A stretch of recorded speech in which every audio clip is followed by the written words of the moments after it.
The panel's name is Stocks I Love. Should we be loving stocks? Should we get emotionally attached to stocks 2025? No. So it's really stocks I want to buy. It's stocks you might want to buy, but you're dating. You're not marrying them. Should you ever marry investments long term? I don't know about marrying an investment in this sector other than gold itself, right? And silver. How would you answer that? The only investment I decided marrying was my wife. So, but and I did meet her at this conference, so there's a lot of opportunities. You're still paying for that, right? But I think it's very important not to get emotionally involved with any company. You might really love a company, but you always have to be thinking of it as an investor and always question the premise and always try to have an independence to it, because you can get so emotionally attached to something that you lose perspective and you don't see the risks. You're only focusing on the rewards. So we're gonna go, each panelist will give a stock pick and then we'll go back and forth. But before I do that, in 60 seconds, why should we be looking at the resource sector in 2025? Peter, I'll start with you. Well, my focus is in precious metals. 2 years ago, we were getting excited by the prospects of gold and silver prices breaking out. We've had the breakout in the gold price to record levels. Silver is starting to push and make its move, but the gold and silver stocks are absolutely left behind. And that should be, from a risk-reward perspective, it's one of the best opportunities I have seen I've been investing since a teenager in the sector for the last 30 years. And this is one of the easiest, I think, entry points from a risk-reward perspective. So I don't think it's very difficult to be buying gold or silver miners at this point. They're been left behind. They should be leveraging the gold and silver price higher, and they've been barely even keeping up with the price moves. So their profits and their cash, they're just cashing up, and their balance sheets are improving. So I think we're gonna get close, and sometime this year there's gonna be a move that really starts to ignite all these miners and stocks higher. So I think this is it's an easy opportunity to take advantage of right now. Jeff? Because it's a bull market. We are in a bull market. The proof is that since leap year day last year, the Fed announced the day before they were going to raise or lower rates more often and more quickly than they originally had telegraphed. Gold took off. Now that's since changed with the Fed, but gold took off and it has not looked back. Believe it or not, GDX has outperformed gold since that date. GDXJ has outperformed GDX since that date. Now, I get it, there's a lot of depressed stocks out there right now, and many stocks that we might all be down on. But it's a bull market, so if you are a speculator, you have to be long. Okay, perfect. Let's give a 60-second framework for how you pick stocks, the criteria you look for, and then we'll give an example. Peter, how do you pick stocks? Well, when I look at really small companies, I like to focus on small cap stocks. First thing is the management. What is their interest? I love to see management that has big interests, equity interests. Next thing would be the share structure, the projects, and so on. But absolutely, the management is key, because in this sector, it doesn't go straight up, or it's very cyclical. It's a market of extremes.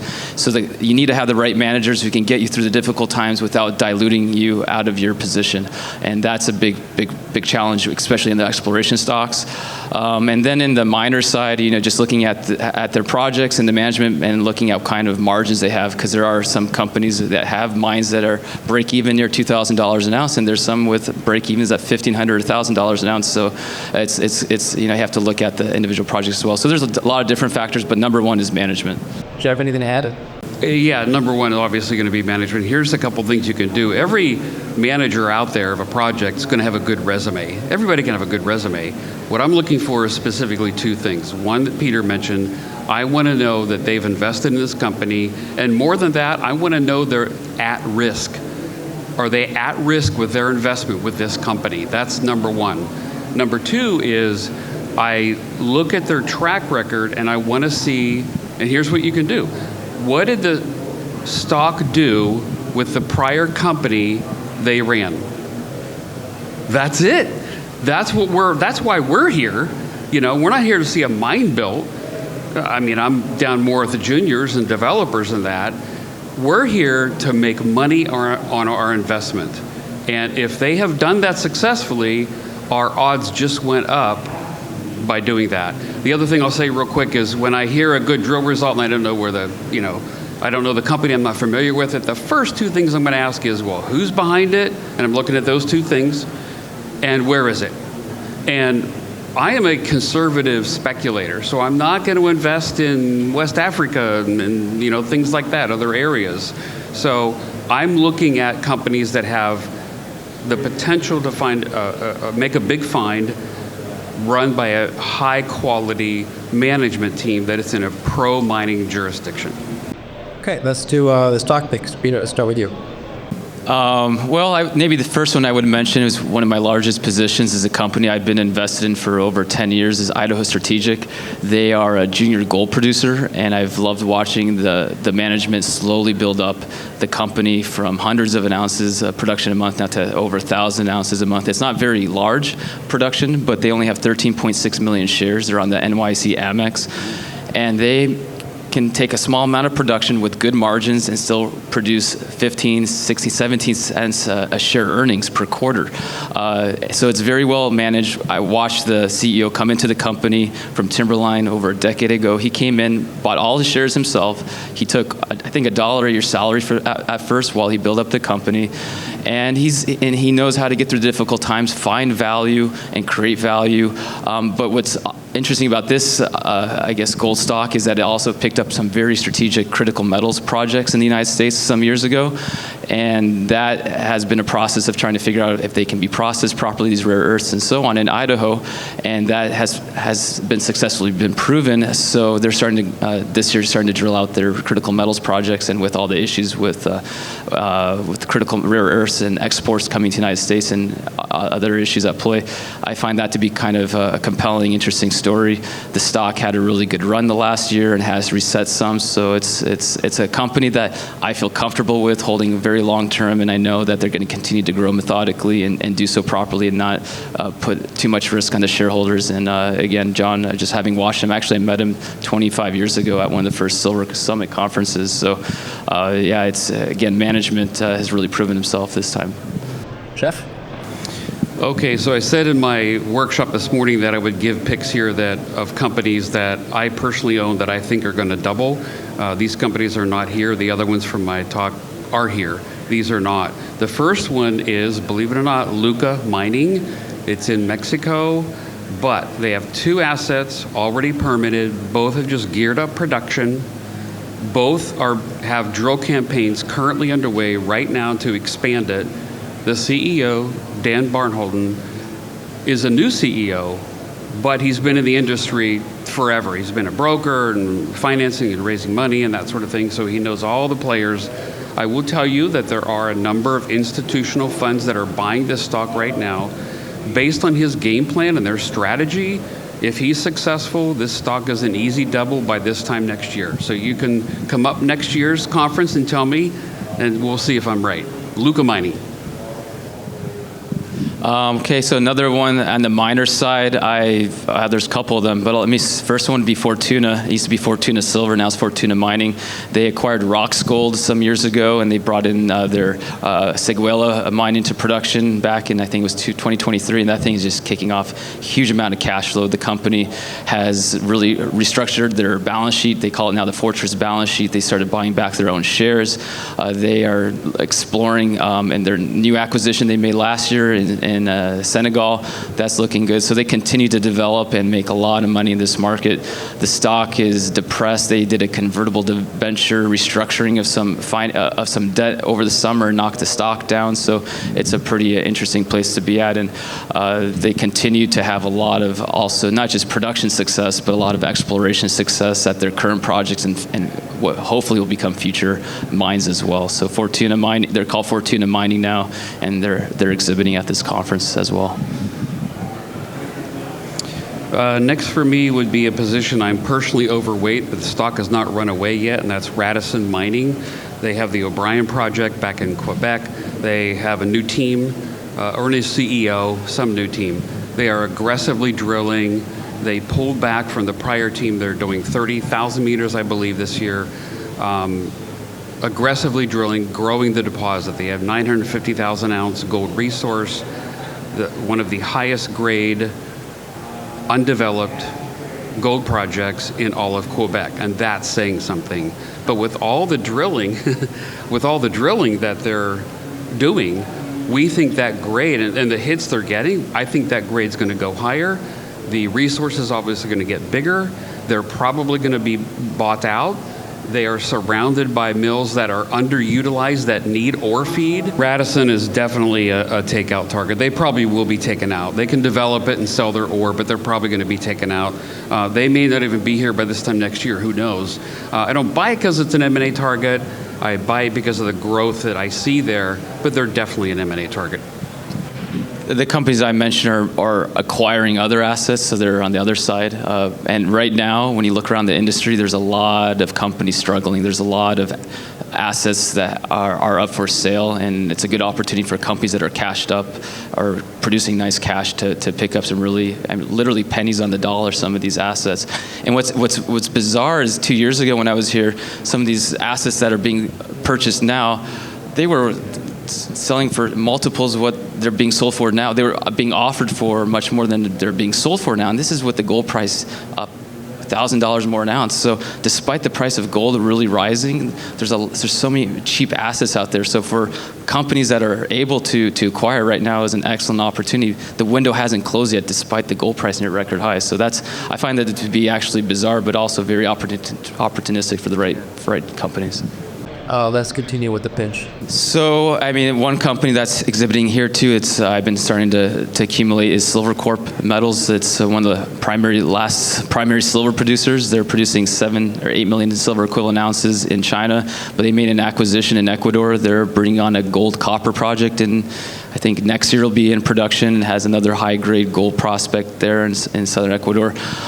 They just got knocked down big time. Their share price over the last months, they also did I think it was a convertible debenture. The stock got knocked down by half. Lots of value there. There's so many things that are on sale right now. It's almost hard to know where to put your money into. But I love companies like that. They're well cashed up. They have a huge cash position.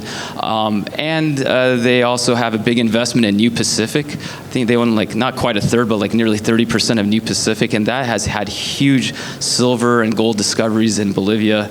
So that to me is such a low risk, high reward kind of minor silver play right now. So that's a good one to look at. And yeah, you can meet with the management that are here at the conference. Next for me would be, I'm a little further down the ladder than Peter, but would be Independence Gold. This is a gold explorer up near Artemis Gold's mine, which is about to go in production. We're going to take profits on that very soon. But Independence Gold is run by CEO Randy Turner, who's been a successful gold explorer since probably the last time we had dinosaurs on the earth. So he'll love that I said that. But he's been very successful, and they're having some very strong hits. They did a raise that got oversubscribed. Then in the fall, they did another raise and got oversubscribed. They did another raise and it was oversubscribed. They're sitting on a lot of cash. They're going to be doing a lot of drilling. They keep adding to their drill programs as they go along. They're finding high-grade gold. The high-grade gold they're finding is actually higher grade than the Valentine project next door, which Randy helped discover. So I think this is a good bet. The stock has already doubled for us, but it's since pulled back. But I think it's a great bet. I think it's going to double again, basically on discovery and resource growth. And it's also an M&A target, by the way. Well, some of your picks have done very well, like they doubled in last year. Some of your picks have underperformed gold. Generally, do you have a rule or guideline as to whether or not you pick stocks that have underperformed the metal over the last year or has significantly outperformed? Is that important to you? Yeah, I look at it. You have to acknowledge that some of our picks have underperformed so dramatically. Now they're in a pickle. How are they going to raise money without killing the share structure? They're in a pickle, and the market maybe doesn't care. The market isn't buying them. So sometimes you have to face reality that, okay, the market doesn't like this company for whatever reason, and you might have to sell at a loss. Other times you look at what the company has or what they're doing. Are they still able to aggressively push forward? If they are, and I like what they have and I like the management team, then that's one I might hold on to. So it's situational. Well, there are companies that they're sitting on cash, they have good projects, but the market just isn't seen to be rewarding the results. So, there are companies out there that I like it when they're just being more methodic. They're not being so aggressive right now with exploring and waiting for the market to kind of turn around. But you also don't want to see them just sitting there doing nothing. It's a tough balance. I saw Cassiar Gold had some really good results, and then the market sold on them when they came out with this. So it's a tough market. So it's almost like no one really cares what you produce right now, but they will care very quickly when the market turns around. So you want to see companies be positioned to take advantage when the market conditions do come and become more favorable. I have one more question, and then we can we have time for one more pitch each. How do you determine whether or not a company is trading at a discount or premium to net asset value? It's very situational. Where the company is financially, like Jeff said, if its stock is 5 cents a share and they have a nice asset, but they need to raise millions of dollars, well, to go drill it doesn't really make sense. They're just going to dilute you out of the position. So I'm very careful with how much cash they have on hand. They may have a nice asset, but how are they going to move it forward in a difficult market? And if the management doesn't have interest in the shares in their own company, then they may not care. They may more worried about advancing the project so they can get their salary. But if they own a lot of shares, they're going to be very careful not diluting themselves. So yeah, when you're at a very low share price, yeah, sometimes it looks cheap, but it isn't always, you're going to be more successful in the long run with stocks that are higher share price.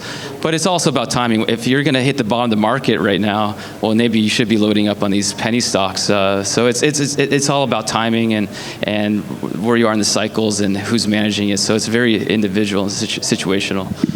So I have formulas in the book on how to evaluate producers and things like that, much in line with what Peter's just saying. But again, I'm focused more on the juniors, and that's a different story. You're looking more at the people. You have to go through that formula of the jurisdiction, the people behind it, and then when you get to the property, what you really have to look at in this environment, in my opinion, is, okay, A, can this be economic? Does this look like it's going to be economic? Even if it's low grade, it could still be economic. If it's high grade, it may not be economic. So you have to look at economics even more than you might look at grade. Some may disagree with that, but that's what I think. You have to look at whether this is going to be economic or can be. And the second thing is, like Rick Rule always says, go big or go home. Does this have a chance to be big enough to matter? Is it big enough to matter? And so I'm always looking at projects that either are or can be big. We have one more company each. Sure. All right, I'll do a silver one, an exploration one, Kootenai Silver. This is also about timing, because you can get, if the silver price doesn't make a move in the next few years, you're going to get diluted more. But they are sitting on over 250 million ounces of silver and measured and indicated. But their main project, Columba, they keep drilling away this D vein. It looks huge. It's going to have its maiden resource this year, the first one, and that looks easily like another 100 million plus ounces sitting there. That thing has so much leverage to the silver price. So the silver price goes to 40, 50 plus. It's a stock like that, that's down 80, 90% in the last few years. Something like that can really take off, and it's looking quite interesting right now. Yeah, I agree. Kootenai Silver, KTN on the venture. My last one I would give would be Heliostar Metals, gold explorer, developer, and producer in Mexico, Charles Funk Company. They have really gotten very aggressive moving forward. Lots of drilling. Production's going to go from, 10,000 ounces or whatever up to 100,000 ounces by in 2 years, and then even higher beyond that. Very well-run company. They're already permitted, so you don't have to worry about that. The stock doubled last fall. It's since pulled back a little bit, but I think there's a lot more potential there. I've broken my own rule. I haven't taken profits on it, so because I think there's that much more upside potential to that company. Well, we're out of time, but there's plenty more to discuss. Where can we learn, real quick, where can we follow you guys? You can find me on Twitter or X at GoldSeek is my Twitter handle or X handle, and then on goldseek.com and silverseek.com. Everything flows from thegoldadvisor.com. Everything's there, from free newsletters to paid to our books. Peter Kraut joined me from Glenn Preston's acquisition, so everything's there. You can find my YouTube channel, the David Lynn Report, on YouTube. Thank you very much.